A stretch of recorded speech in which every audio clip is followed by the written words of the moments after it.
I once heard someone say, if you don't use credit cards, you're an idiot. And I gotta tell you, I kind of agree. It's Christian, the Work From Anywhere guy, and today we're gonna break down why you should be using credit cards as an entrepreneur. Let's go. So we're back talking about kind of a taboo topic. The mainstream rhetoric around this is that credit cards are bad and you shouldn't use them. Now, usually when something's mainstream, it means it's not a good idea. It means it will result in being completely average. So if what you want is to make $50,000 a year and be $30,000 in debt and overweight, then follow all mainstream advice.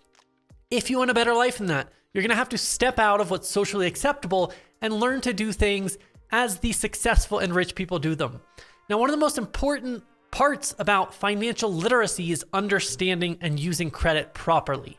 We use credit in all parts of our lives. We use it to buy consumer goods. We use it for business purchases, to buy property, to get financial leverage. And so if you're not using credit cards right now, number one, you're behind the curve and you gotta catch up. And two, you're missing out on four main benefits. Benefit number one of credit cards is you get an interest-free loan. Now, credit cards are notorious for having extremely high interest rates, but the number one way I like to use them interest-free is you can get a credit card with no payments or no interest for 18 months.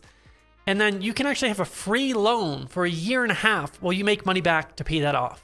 Now, rich people know how to use OPM or other people's money to make money.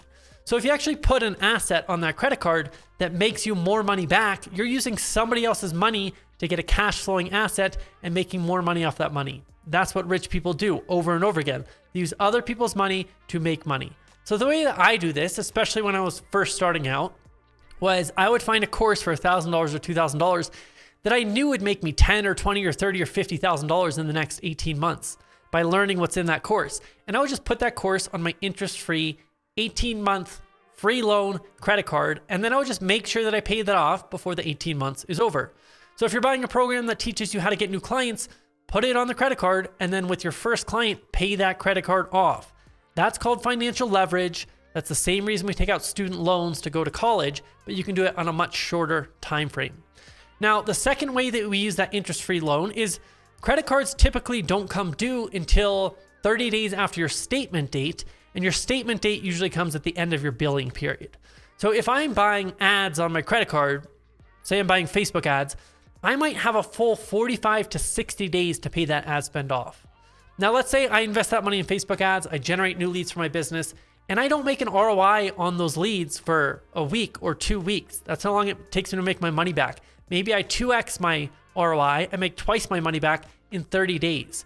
Now you can see if I had that on a debit card or it's coming straight out of my bank account, I'm going in the hole. If I spend $100,000 a month on ads and I don't make it back till the next month, I need $100,000 in cash in the bank to actually spend every month before I get that money back. Now, if I put it on a credit card, it's somebody else's money, and I'm actually, again, making money on other people's money. So I make a return, a 2x return on that within 30 days, and I actually get that money back before I ever have to pay the credit card company. Now, the warning here is you have to understand the metrics of your funnel. You have to understand that you're getting a positive ROI in ad spend, because this can go really wrong if you don't know what you're doing out there. So make sure your funnel is profitable. If you know that it is, go ahead, put that ad spend on a credit card, and you're actually using somebody else's money to make more money back. Benefit number two to having a credit card is your credit history. If you want to buy a house, if you want to get a business loan, if you want to do basically anything in the financial world, they're going to pull your credit score. Now, guess where you get that credit score from? I've met full-grown adults who don't have a credit score because they thought credit cards were bad and they never got a credit card. Now, lucky for me, when I was 18, one of my roommates was all about credit cards, and he got me into the idea of actually getting that credit card. Now, if you look at my credit card today, one of the biggest things that I'm dinged on, even though in this past year I had an 850 at one point, is my credit history, because it's still just not long enough, even though right now it's going over a decade. So the sooner you can get into a credit card and make payments over and over again and prove to financial institutions that you are a worthy borrower, the easier it's going to be for you to get loans in all other areas of your life. Now, you actually have financial savings from this, right? If you have a great credit score, you're going to get a lower interest rate on your car payments. You're going to get a lower interest rate on your mortgage payments. You're going to save money over the long term. And if you're worried about the high credit card interest rates, what I do is I just set up every single credit card that I have to automatically pay off in full every single month, so I never have to think about it. I don't log into my account to pay off my credit cards. They're all set up so that they're made in full and not anymore, just what is due, so that I never miss a payment and I never ding my credit score and I never incur any interest from the credit card company. So you want to start building your credit score as soon as possible. A couple quick tips around that.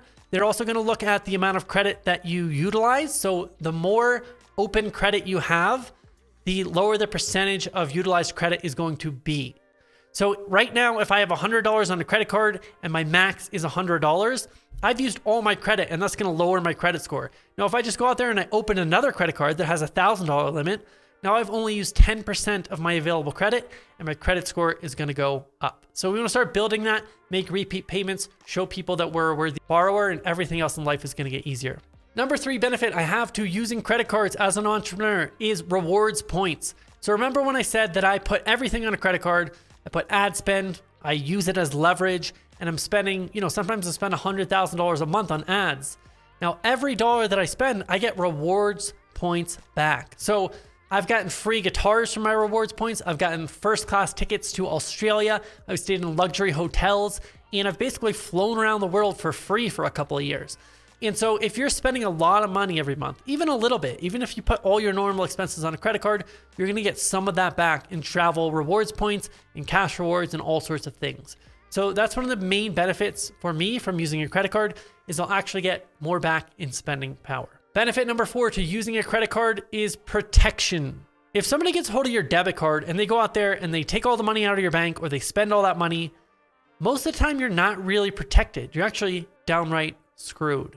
Now, if you use a credit card, you can just cut off that credit card and charge back all of those purchases, and the credit card will actually take back those fraudulent purchases for you.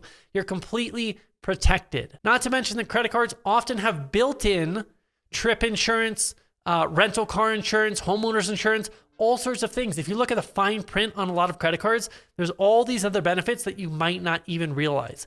So using credit instead of debit is going to protect your cash assets, as well as have built-in protections like rental car insurance. So if for no other reason, you should use credit so that nobody can find your debit card, steal it, and then spend all the money in your bank account. Just use that credit card. American Express is going to be on the hook, and they're going to take that money back for you so you don't have to stress about it. Okay, I don't know how anybody even uses debit cards because you're completely at risk. So let me know in the comments, does this change your perspective on credit? Do you already use credit? Do you think it's important? It is. Have you learned anything new here today? And are you going to go out there and open some credit cards? Now, the thing that most people want to get in credit cards is consumer spending. So I was big in this video on putting cash producing assets and investing in yourself on a credit card. But if you're going out there and you're buying new shoes or you're going to the club all night and you're racking up balances that you can't pay off, and when that auto pay hits, your bank account doesn't have enough money in it, then yeah, you're going to be screwed because the interest on credit cards is extremely high. Now, if you end up in that situation, just realize that a lot of times you can call the credit card company and you can negotiate with them. You can negotiate your interest rate down. You can negotiate your payments down. You can consolidate payments. You can do all sorts of things. So if you've already found yourself in a bad situation with credit, number 1, I would recommend setting up auto pay every single month so they get paid in full. At the very least, set up auto pay that makes the minimum payment so you never get a ding on your credit score. And number 2, call the credit card company and ask them if they can reduce your interest rate, if they can consolidate your cards and give you a lower monthly payment. Find a way to work that out with them, pay off that credit card debt. Don't keep credit card debt on the books, pay it off every single month and utilize those benefits. And you're on your way to becoming a savvy entrepreneur when it comes to financial leverage. It's going to make all the bigger deals down there when you go and you get business financing or financing for property all the much easier. Don't forget to subscribe to the channel, hit notifications. It's Christian, the Work From Anywhere guy. I'm going to see you on the next one.